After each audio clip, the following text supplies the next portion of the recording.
Be organised and get prepared. In restaurant kitchens, we call this mise en place, getting vegetables chopped, stocks made and sauces ready. It's the religion by which all good chefs live. I don't want to spend Christmas in the kitchen ignoring my family and friends when we're all finally together. So I'm prepared with dishes that I can cook in advance that will last over Christmas. Adding a glazed ham to your holiday menu is a great way to get ahead. It's delicious, versatile, and the ultimate dish to have in the fridge for any hungry guests who drop by. Christmas would never be the same without a beautiful, delicious honey glazed ham. Across that long Christmas period, this can get you out of jail quite easily. Ham salads, ham sandwiches, ham, egg and chips. This is a gammon. What we're going to do now is cook it so it becomes a ham. Into a pan. First things first, the water. Cover it completely so the whole gammon cooks evenly. The important part now is adding flavour in there. Carrots in.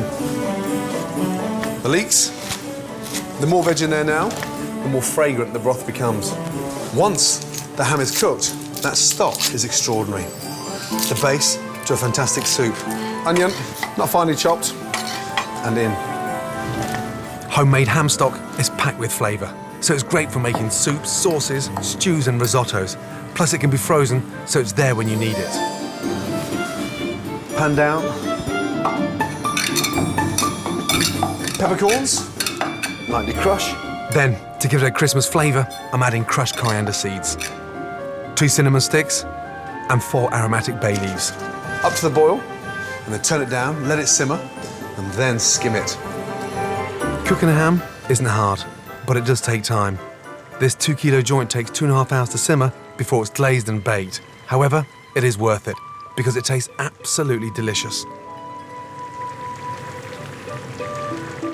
So, the glaze. Very, very simple. Demerara sugar. Madeira. That sweetens the glaze, basically a fortified wine. A couple of tablespoons. In. And then sherry vinegar. Again, a couple of tablespoons. Honey in. Nice. Bring that up to the boil. The longer you leave it on the stove, the darker it becomes. You want your ham really nice and dark, then cook out the glaze for 3 or 4 minutes. That, I'm happy with. Lovely.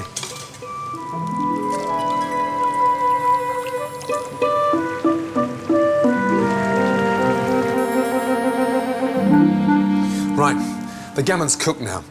Onto the plate. Carefully snip the string. Nice and gently peel back. Get rid of the skin, then crisscross it. Don't push too deep. Let the knife do the work. Stud it with some cloves. Look at it. Almost looks like an albino pineapple. The glaze, and just carefully cover. Start in the middle and let it work round. Oh, God. Gently, gently, gently, gently. It's not even roasted yet, and it looks amazing. Beautiful. Look at that. Half the glaze over now. Into the oven. 15 minutes.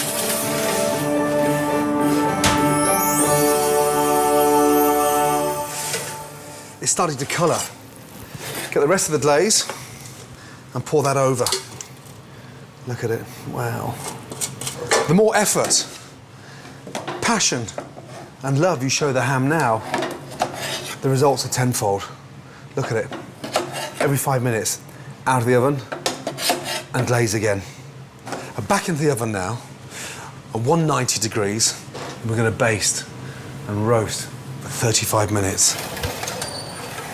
Delicious. Next, I'm going to make a pear and saffron chutney. This is a fruity relish that works brilliantly with a sweet aromatic ham. First things first, slice the onion. Fry the chopped onion in olive oil without colouring it. The important part about this stage is the fact that we're going to layer the chutney with textures, from onion to apple to pear, and a nice little block of ginger. Grating the ginger so the ginger sort of disappears with the onions. Then add the spices. a good grating of nutmeg, followed by a teaspoon of cinnamon and a teaspoon of cayenne pepper to give it a kick. Delicious. I recently spent a lot of time in India, where chutneys originated, and discovered that whereas British-style chutneys tend to be cooked and are usually quite sweet, Indian ones are normally fresh, spicier, and quite sour. Next, demerara sugar.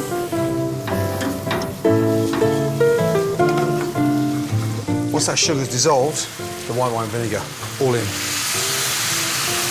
That's going to give it this really nice sort of sweet and sour flavour. From there, our fruit. These are Williams pears. Pear is the star of the chutney, so keep it quite rustic. Next, add chopped cooking apples. Their tartness gives a lovely contrast to the sweetness of the pears. To give it great texture, a handful of sultanas. A pinch of saffron. This gives it a really nice depth, a rich golden colour. Saffron is the world's most expensive spice. It's made from the dried stigmas of the saffron crocus flower, and as a general rule of thumb, the deeper the colour of the threads, the better the quality. And to make it lighter, the zest and juice of 2 oranges. The orange and the saffron go brilliantly well together. Just squeeze that in there. This chutney's brilliant with ham, fantastic in salads, but equally as delicious with fish. Whether it's a roasted cod, a grilled fillet of mackerel, it goes brilliantly well. Bring that up to the boil. Cook that out for 15 minutes. Now, tomatoes go in at the end. And that brings a certain amount of freshness to the chutney. Really helps to give it that nice texture.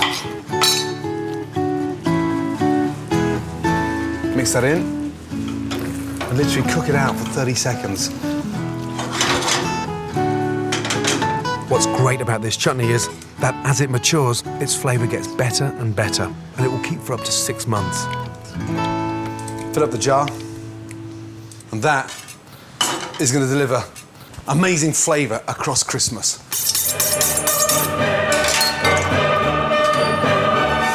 And look, my goodness me, that is fit for a king.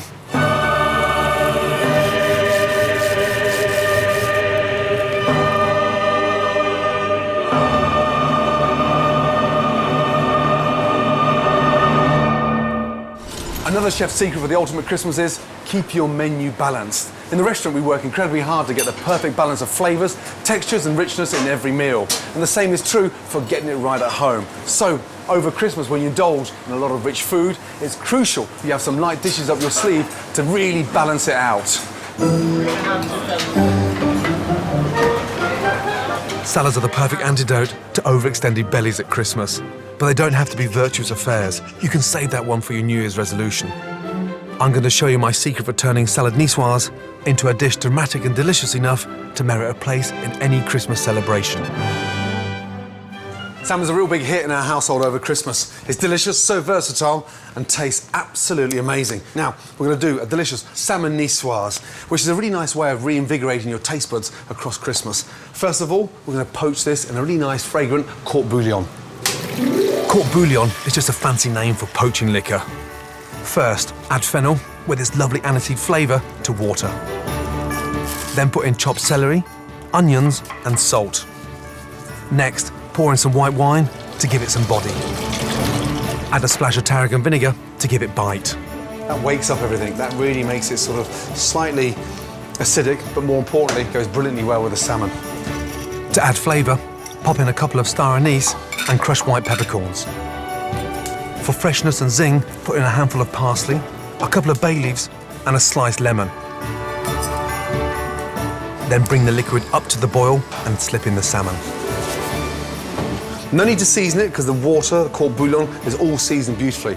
Slip that in, nice and gently. Skin side down. Salmon's sweet, delicate, and incredibly flavoursome. Now, it's going to go even higher in terms of flavour. Simmer the salmon for 4 to 5 minutes, then turn it off and let it cool down in the liquid. Salmon poached, the next job is making the light tarragon mayonnaise. Tarragon mayonnaise with the difference. First of all, hand make it. Just start off with 1 egg yolk. A little bit of heat in there, a teaspoon of mustard, a little splash of tarragon vinegar. in. Whisk that first. Nice big balloon whisk. And then when the bowl starts moving, get your cloth, open it up, just go round and keep that on there. That's not going anywhere now. Yeah?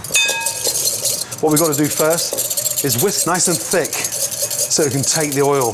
Whisk with one hand, sunflower oil in the other. Thumb over the end of the bottle, tip it upside down, slowly drip it, feed the oil in. Whisk, whisk, whisk, drip, drip, drip, and stop. Whisk and change hands. That way, nothing's getting tired. Whisk, whisk, whisk. Drizzle the sunflower oil in. Stop. Once you've got that nice base, you can add the oil quicker. It's so easy. Delicious. When it's reached a luscious, thick consistency, add a squeeze of lemon juice, and that's your basic mayonnaise done. But I'm going to thin it down with water because I want it much, much lighter, almost like a vinaigrette, which is perfect for the salmon nicoise. Still nice and creamy. Now add chopped tarragon. The aniseed taste works really well with the eggs. And lemon zest to liven it up. And now, the seasoning, always at the end. Salt, pepper, and just mix that round. Look, beautiful. It's got the texture of a custard, almost like a lemon curd. It's incredibly rich, and it just falls off the spoon.